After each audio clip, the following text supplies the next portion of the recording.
मुंबईतील कलिंगड केसचा अखेर शोध लागला. बिर्याणीनंतर कलिंगड खाऊन एका कुटुंबाचा दुर्दैवी अंत झाला होता. या प्रकरणाने सगळीकडे खळबळ उडाली होती. सुरुवातीला वाटलं कलिंगडमुळे झालं, पण कलिंगडाचा रिपोर्ट आल्यानंतर कलिंगडात काही दोष सापडला नाही. पण आज जेव्हा याचा फॉरेन्सिक रिपोर्ट समोर आला, तेव्हा या प्रकरणाचं खरं कारण उघडकीस आलंय. कालपर्यंत या घटनेच्या बाबतीत जे ऐकलं होतं, जे टीव्हीला पाहिलं होतं, जे सोशल मीडियावर ऐकलं होतं, ते सगळं खोटं ठरलं. कारण की या घटनेमागचं सत्य भलतंच निघालं. खरं तर या कुटुंबाच्या जाण्यामागे नेमकं कशाचा हात होता, याचं कारण ऐकून तुम्हाला एक धक्का बसल्याशिवाय राहणार नाही. कारण सुरुवातीला अन्नपदार्थावर जास्तीत जास्त संशय घेतला गेला. कुणाला वाटलं बिर्याणीत आहे दोष, तर कुणाला वाटलं कलिंगडमध्ये आहे. घाबरून लोकांनी कलिंगड खाणे सोडून दिलं होतं. पण फॉरेन्सिक रिपोर्टमध्ये एक असं रसायन सापडलं आहे, एक असं रसायन या घटनेला कारणीभूत सापडलं आहे की जे ऐकून तुमच्या पायाखालची जमीन सारखे. ते रसायन आहे झिंक फॉस्फाईड. हे झिंक फॉस्फाईड दुसरं तिसरं काही नसून उंदरांचा नायनाट करण्यासाठी वापरला जाणारं एक रसायन आहे. आणि याच रसायनामुळे त्या कुटुंबाचा प्रवास थांबला. एका अतिशय धक्कादायक माहिती आज उघडकीस आली आहे. खरा शोध हा लागलेला आहे. तब्बल ही घटना होऊन जवळपास 11 ते 12 दिवसाचा कालावधी उलटून गेला. आणि हा फॉरेन्सिक रिपोर्ट आल्यामुळे आता सगळं सत्य उघडकीस आलं आहे.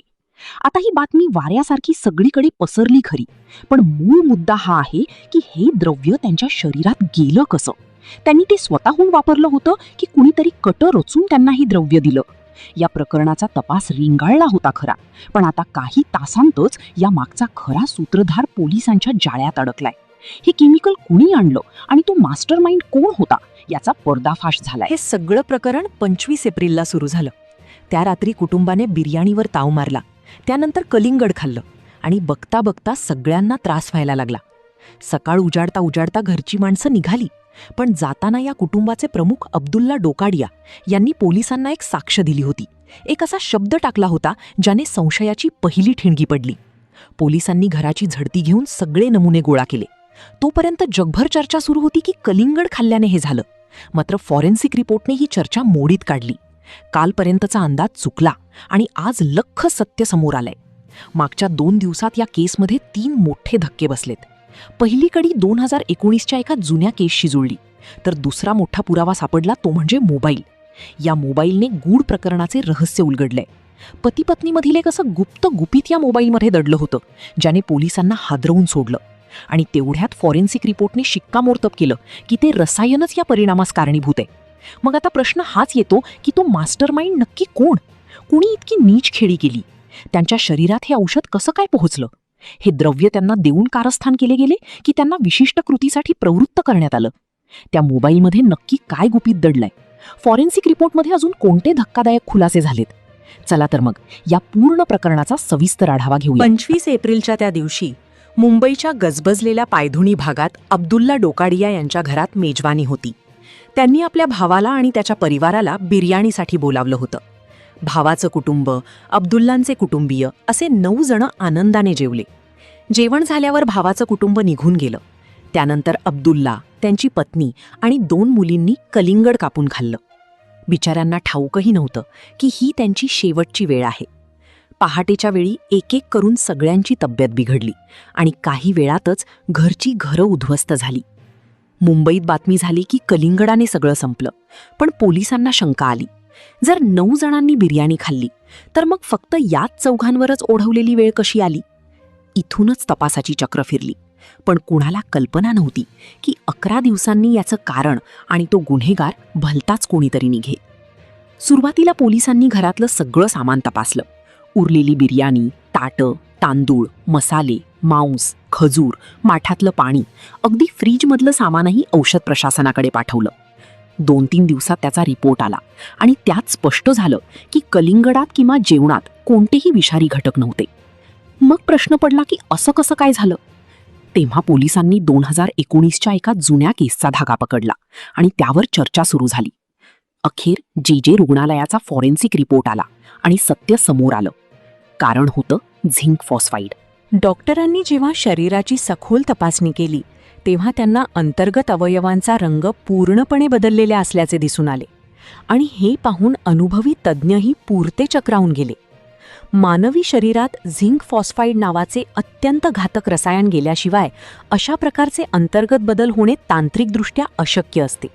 हे तेच रसायन आहे जे सामान्यतः उंदीर मारण्याच्या औषधांमध्ये किंवा कीटकनाशकांमध्ये वापरले जाते.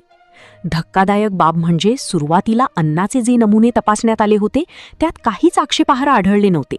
पण पोलिसांनी जेव्हा सखोल आणि सूक्ष्म तपास केला तेव्हा कलिंगडाच्या काही तुकड्यांमध्ये या झिंक फॉस्फाईडचे स्पष्ट अंश मिळून आले.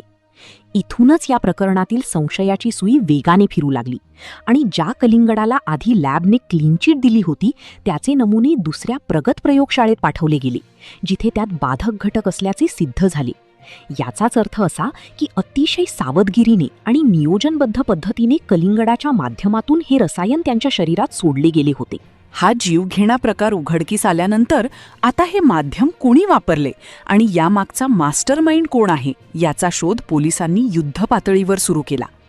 तपासादरम्यान 2019 सालची एक जुनी फाईल पोलिसांच्या हाती लागली, ज्यानुसार एका मोठ्या बिल्डरच्या कोट्यवधींच्या फसवणुकीच्या प्रकरणात अब्दुल्ला डोकाडिया हे मुख्य साक्षीदार होते. त्या हाय प्रोफाईल केसचा निकाल अगदी तोंडावर आला होता आणि अब्दुल्ला यांची साक्ष त्या बिल्डरला कायमची तुरुंगाची हवा खाण्यास भाग पाडू शकली असती. त्यामुळेच त्यांचा काटा काढण्यासाठी हा क्रूर कट रचला असावा असा संशय बळावला. पण तिथेच या केसने एक अनपेक्षित वळण घेतले.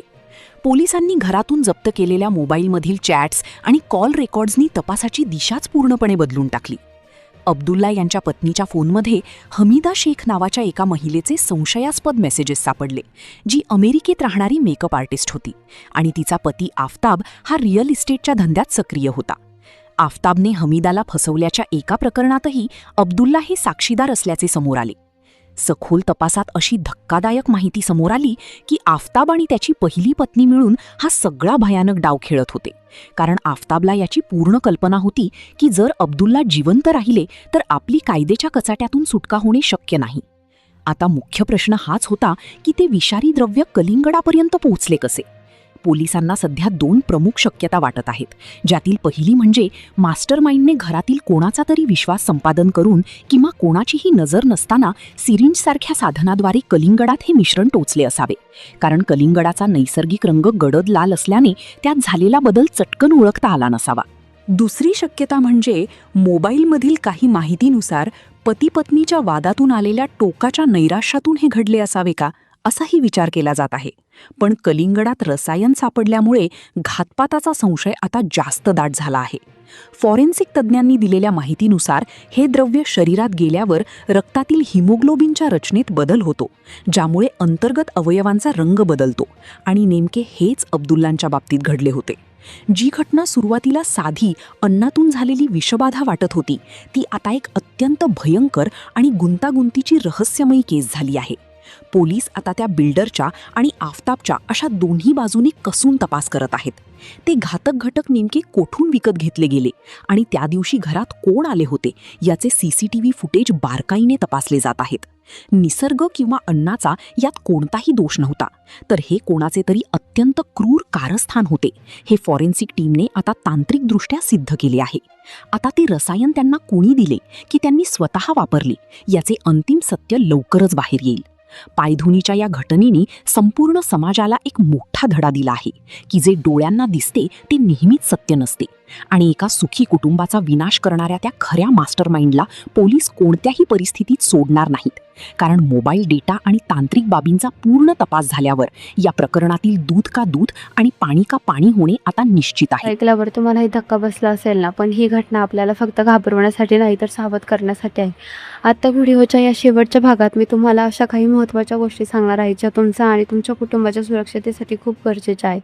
तुम्ही हा व्हिडिओ शेवटपर्यंत पहिल्यांदा पहा, त्याबद्दल तुमचे आभार. पण आता घरी जबाबदारी सुरू होते. सगळ्यात आधी ही गोष्ट लक्षात ठेवा की जेव्हा आपण बाहेरून फळ किंवा भाज्या आणतो तेव्हा त्या फक्त पाण्यात धुवून चालत नाही. आजकाल बाजारात फळ टिकवण्यासाठी किंवा ती लवकर पिकवण्यासाठी कोणत्या रसायनांचा वापर केला जातो हे तुम्हाला माहीत नसतं. त्यामुळे फळं आणल्यावरती किंवा अर्धा तास कोमट पाण्यात थोडं मीठ टाकून भिजत ठेवा आणि मगच वापरा. दुसरी महत्त्वाची गोष्ट, जर तुम्हाला कधीही अन्नातून विषबाधा झाल्यासारखं वाटलं असेल तर पोटात अचानक दुखायला लागले किंवा उलट्या सुरू झाल्या तर घरगुती उपायांच्या मागे न लागता तातडीने जवळच्या दवाखान्यात जा. कधी कधी आपण पित्त झालं असेल असं म्हणून दुर्लक्ष करतो, पण अंगलट येऊ शकतं. तिसरा आणि महत्त्वाचा मुद्दा म्हणजे आपल्याला आजूबाजूला घडणाऱ्या गोष्टींकडे लक्ष ठेवा. जर तुमच्या ओळखीच्या कोणाच्या घरात असेल, वाद होत असेल किंवा संशयास्पद हालचाली दिसत असतील तर पोलिसांना कळवायला घाबरू नका. तुमची एक सतर्कता कोणाचं तरी घर उद्ध्वस्त होण्या वाचू शकते. आता मला तुमच्याकडून एक मदत हवी आहे. तुम्हाला या पूर्ण प्रकरणातील पोलिसांचा तपास योग्य वाटतो का, की अजून काही आजूबाजूला तपासायला हवी होती? तुमचं जे काही मत असेल ते खाली कमेंट बॉक्समध्ये नक्की लिहा. तुमच्या कमेंट्समुळेच अशा विषयांवर आवाज उठवायला आम्हाला ताकद मिळते. जर तुम्हाला हा व्हिडिओ माहितीपूर्ण वाटला असेल तर आपल्या जवळच्या मित्रमैत्रिणी आणि नातेवाईकांना हा व्हिडिओ नक्की शेअर करा, जेणेकरून तेही सावध होतील. आपण अशाच महत्त्वाच्या विषयांवर सविस्तर चर्चा सुरू करणार आहोत. त्यासाठी चॅनलला सबस्क्राईब करायला विसरू नका आणि शेजारील बेल आयकॉन क्लिक करा. चला तर मग पुन्हा भेटूया अशाच नवनवीन सत्य घटनेच्या विश्लेषणासह. तोपर्यंत स्वतःच्या आणि आपल्या परिवाराची काळजी घ्या. सत्य करा, सुरक्षित राहा. धन्यवाद.